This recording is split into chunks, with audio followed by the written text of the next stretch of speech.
आज all India Quraish के इस इजलास में मोहतरम जनाब सिराज कुरैशी साहब, सदर ऑल इंडिया कुरैश जमात, मोहतरम जनाब फजलुर रहमान साहब, मेंबर ऑफ पार्लियामेंट, मेरे वालिद की तरह हर कदम पर मदद करने वाले ऐसे हाजी यासीन कुरैशी साहब, यहाँ मौजूद तमाम कुरैशी जमात के मोहतरम शख्सियात, दोस्तों, साथियों, अस्सलाम वालेकुम रहमतुल्लाहि व बरकातुहू। एक हो जाएं तो बन सकते हैं खुर्शीद मुबीन, एक हो जाएं तो बन सकते हैं खुर्शीद मुबीन, वरना इन बिखरे हुए तारों से क्या बात बने। हजरात, हमला इमारत पर हो रहा है, हमला इमारत पर हो रहा है, लेकिन हम नासमझ लोगों ने इमारत के ऊपर फ्लैट बना करके अलग अलग फ्लैटों पे अपनी तख्तियां लगा रखी हैं। हमला इमारत पर हो रहा है। अगर इमारत गिर गई तो फ्लैट बचेगा क्या? नहीं बचेगा फ्लैट। हमें यह तय करना है कि हम सब मिलकर पहले इस इमारत को इतनी मजबूत करें कि किसी के बाप की ताकत नहीं होगी इस इमारत की तरफ आंख उठाकर देख सके। जब बात बनेगी। मुल्क की हालत बहुत ही खराब है। यहाँ एक से एक लोग बैठे हुए हैं। मैं उस दिन पढ़ रहा था कि क्या हिंदुस्तान मुसलमानों के लिए सबसे अनसेफ जगह है? तो कहा क्या नहीं है। आज हिंदुस्तान मुसलमानों के लिए सबसे अनसेफ जगह हो गई पूरी दुनिया में। ये चर्चा में आ गया। और अभी जो पूरी दुनिया के जो नरसंहार जिसको बोलते हैं, जेनोसाइड के चेयरमैन हैं, उनका वीडियो कई जगह आया। उन्होंने कहा कि हिंदुस्तान जेनोसाइड की तरफ बढ़ रहा है। 8 कदम बढ़ चुका है, 3 कदम बाकी है। और हमने अपने इस दौर में जिन जिन ममालिक में बताया कि यह देश जेनोसाइड की तरफ बढ़ रहा है, उन सब जगहों पर नरसंहार या जेनोसाइड हुआ, लाखों लोग मारे गए। अब हमने नरेंद्र मोदी जी को भी खबर दे दिया कि हिंदुस्तान भी उसी तरफ जा रहा है। बहुत जल्द लाखों लोग मारे जाएंगे इस मुल्क के अंदर, जो शुरू हो चुका है। कोई छुपा नहीं आपसे। कानपुर में क्या हुआ है? दुनिया में जितने लोग हैं एहतराम के काबिल, मैं सबको मानता हूं, मगर मुस्तफा के बाद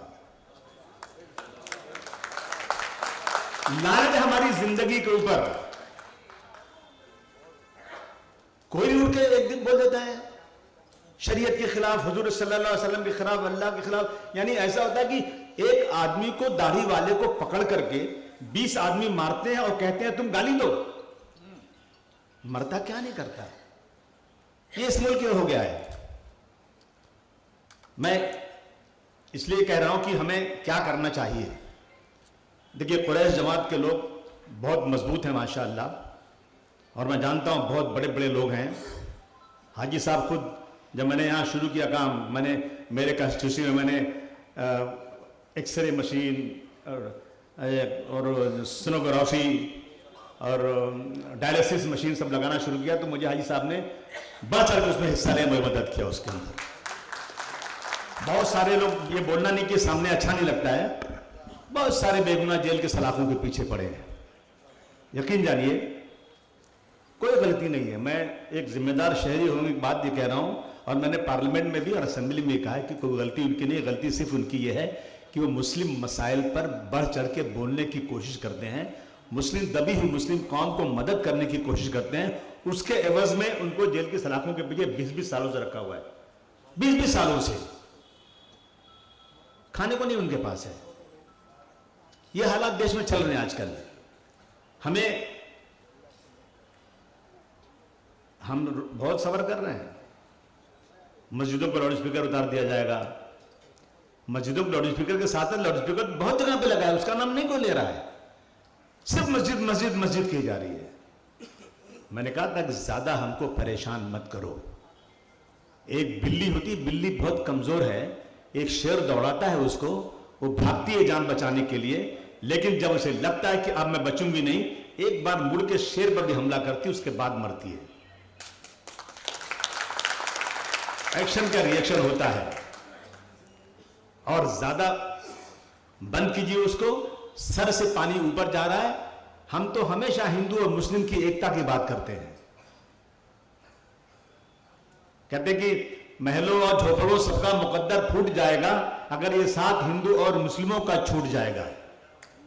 दुआ कीजिए कि हमें प्यार के रिश्ते रहे कायम, ये रिश्ते टूट जाएंगे, मोदी जी भारत टूट जाएगा, खत्म हो जाएगा। 24 घंटा सिर्फ हिंदू मुस्लिम। मुझे बहुत खुशी हुई, मैं कल से बहुत खुश हूं। हुजूर सल्लल्लाहु अलैहि वसल्लम के बारे में जो चाहो बोल दिया। हम चिल्ला रहे हैं कि उस पर केस करो, कौन शर्मा है कौन है, ये जो चाहे बोले चले जा रहे हैं।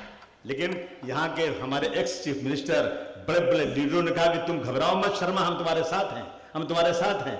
अल्हम्दुलिल्लाह कुछ अरब ममालिक ने बोर्ड लगा दिया कि यहां पे जो है हिंदुस्तान के सामान को बेचना बिल्कुल बाहर निकालो, बेचना। एक ही दिन में दुरुस्त हो गए। मोदी जी हमारी बातें नहीं सुना आपने। लाखों मुसलमान चिल्ला रहे हैं कि भाई कानून के मुताबिक उस पर काम करो, आप सुनने को तैयार नहीं। लेकिन जब अरब ममालिक ने बुलाया आपके एम्बेसडर को, बात किया, तो आपने उन दोनों को सस्पेंड किया। सस्पेंड नहीं, उनको जेल की सलाखों के पीछे कम से कम 5 साल के लिए भेजेंगे, तब मैं समझूंगा इंसाफ होगा।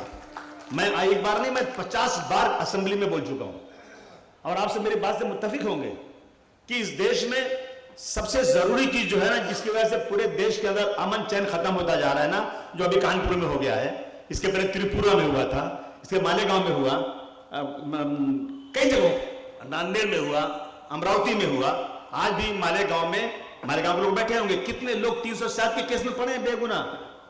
वजह क्या? मस्जिदों को तोड़ा जा रहा है, कुरान शरीफ जलाया गया, शरीयत के खिलाफ बोला गया। तो मैं कह रहा हूं कि एक कानून ऐसा बना दो,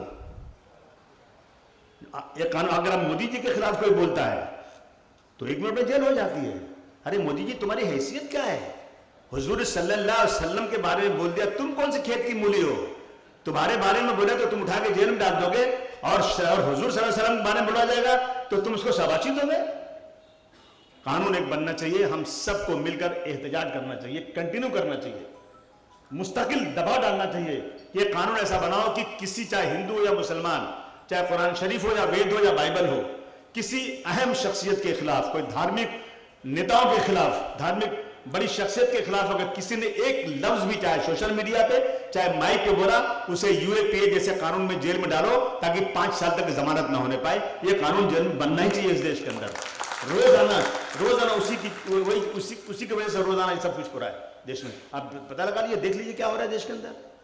मैं ज्यादा कुछ बोलना नहीं चाहता हूं, यही कहूंगा कि सारे जहां सच्चा हिंदुस्तान हमारा, रहना बहुत है मुश्किल लेकिन यहां हमारा, रहना बहुत है मुश्किल लेकिन यहां हमारा।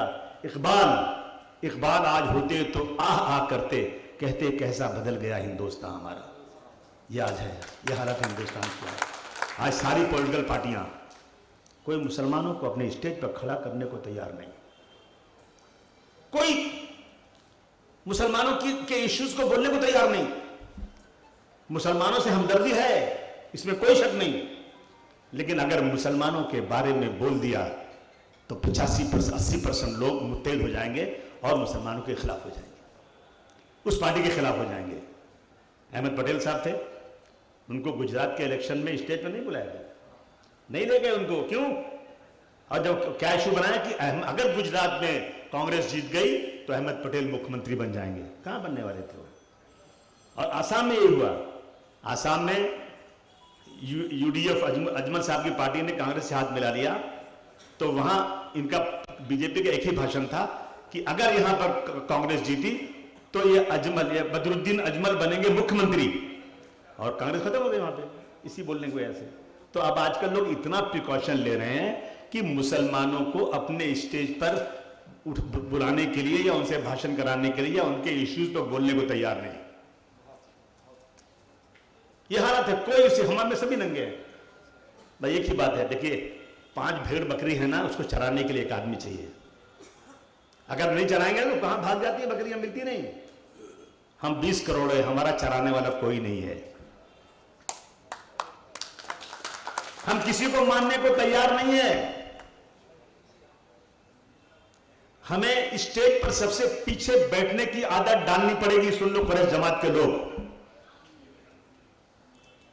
हम अपने आप को खुद नुमाई के लिए नहीं, अपनी कौम के लिए अपने आप को कुर्बानी का जज्बा लेकर मीटिंग में सबसे पीछे बैठने को तैयार रहना चाहिए और हमें किसी को तनकीद नहीं करना चाहिए। मैं ये बात कह देना चाहता हूं।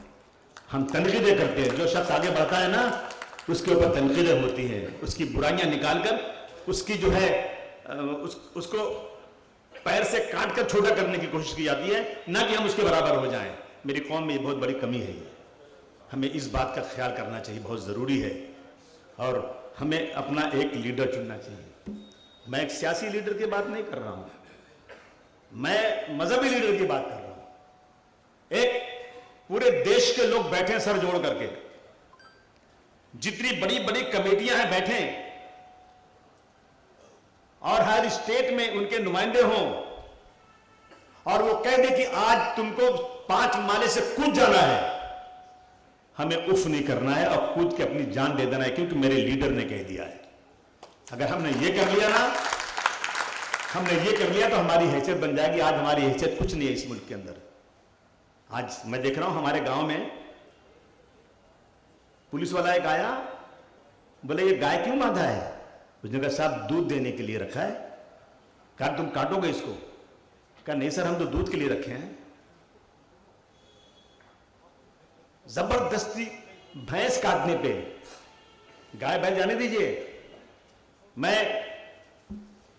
हमारे अतराफ में यूपी में कई जगहों पर भैंस भी नहीं कट रही है, गोश्त मिलता ही नहीं। और जिसने चोरी उरी से काट दिया ना, तो दूसरा आदमी मेरा ही भाई वो जाके खबरी का काम करता है और उसको पकड़ा देता है। आस्तीन में सांप हैं, लोग परेशान हैं। आज हमारे लोग शिकायत करते हैं। शर्म आना चाहिए। कौम पे इतनी बड़ी मुसीबत पड़ी है और आप दलाली करते हो। दूसरी चीज, आप सब लोग ताकतवर हो, रोको जो मौलाना जाते हैं, जो उसके टीवी के ऊपर बहस करने के लिए, रोको सबको। बिल्कुल नहीं। ये जितने मीडिया वाले हैं ना, ये सब कमीने हैं। टेप करो, भेजो वही बात। ये तलवे चाहते हैं मोदी के, बीजेपी के, और बेइज्जत करते हैं हमारे लोगों को। क्या जरूरत जाने की आपको? इनका इशू एक है, सिर्फ इनका इशू एक है कि किसी तरह से मुसलमानों की बातें लाओ और नॉन मुस्लिम को, इस देश के 80% लोगों को पोलराइज करो। इसके पीछे हमारे लिए एक भी, हमारी फलाह बहबूदी के लिए एक भी सवाल नहीं पूछा जाता है। बाइकआउट करिए ऐसे लोगों को, जो उलमाए कराम में जाकर बैठते हैं, और जो पॉलिटिकल पार्टी के लोग भी कम से कम जाना चाहिए। अपने को जाने की कोई जरूरत नहीं टीवी के ऊपर। हमको इस तरह इंसाफ लेना है। मुझे खुशी है कि आज बहुत अच्छे लोग, मजबूत लोग यहां बैठे हुए हैं। और देखिए, ये नहीं कि काम नहीं हो रहा, काम हो रहा है। हर इंसान अपने अपने हैसियत के मुताबिक जरूर कर, कोई स्कूल खोल रहा है, कोई मदरसा खोल रहा है, कोई कहीं डॉक्टर दवाखाना खोल रहा है, कोई लोग कर रहा है। अब बहुत सारे लोग बेगुनाह जेलों में पड़े हुए हैं। हाजी साहब ने बहुत मदद किया उन लोगों को छुड़ाने के लिए। पूरे हिंदुस्तान की जेलों में पड़े हुए हैं। हाजी साहब बंद मुट्ठी कई लोगों को मदद करते हैं ताकि बेगुनाहों को किससे छुड़ाया जाए। इस तरह से बहुत सारे लोग काम करते हैं, हमें करना चाहिए। अभी कानपुर में जो वाकया हो गया, क्या गलत हुआ? कानपुर वालों ने अगर हुजूर सल्लल्लाहु अलैहि वसल्लम के खिलाफ किसी ने उनके खिलाफ जबान खोला, तो अगर सड़क पर उतरे तो कौन सी गलती किया उन्होंने? बाला साहब ठाकरे की पत्नी, एक दिन यहाँ पे शिवाजी पार्क में उनकी मूर्ति बनी है, उनकी मुंह पे कहीं से कालिक नजर आ गया। बोले अबू आजमी ने पोता। अरे साला मैं देखे नहीं, कहा है, मैं कभी गया नहीं। हंगामा हो गया मुंबई के अंदर। आपको पता है कितनी गाड़ियां जला दी गई, पूरे महाराष्ट्र में रोड रोक दिया गया। क्यों? कि बाला साहब की पत्नी, वो शरीफ औरत थी, मैं उनको कुछ नहीं कह रहा हूं, कि उनके मुंह पर कालिक पोत दिया। कोई कालिक नहीं पोता था। कोई बच्चे फुटबॉल खेलते होंगे, बरसात में तो लग गया होगा शायद वहां पे जाके, तो थोड़ा कालिक दिख गया, पूरा महाराष्ट्र जला डाला। गिरफ्तारी नहीं हो रही है किसी की।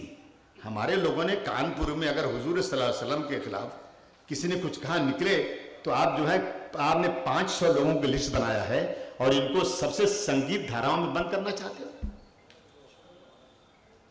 ये सब कोई तरीका है? एक ही रास्ता है कि हम लोग, मैं अपनी बात खत्म करते हुए ये 2 ही बातें कहना चाहता हूं कि हमें किसी के डर से नहीं, बल्कि अल्लाह के हुक्म से, हुजूर के हुक्म से, रसूलुल्लाह के हुक्म से हमें अपने हिंदू भाइयों के बीच में अपने रिश्ते अच्छे बनाना चाहिए। बहुत ज़रूरी है, क्योंकि ये एक कमेटी, एक लोग हैं जो मुसलमानों की इमेज, मुसलमानों की हिस्ट्री गैर मुस्लिमों में गलत तरीके से पेश करके नई जो नई पैदावार है नौजवानों के अंदर, मुसलमानों के खिलाफ मुस्तकिल नफरत फैला रहे हैं और मुस्लिम हिंदू अलग हो रहे हैं।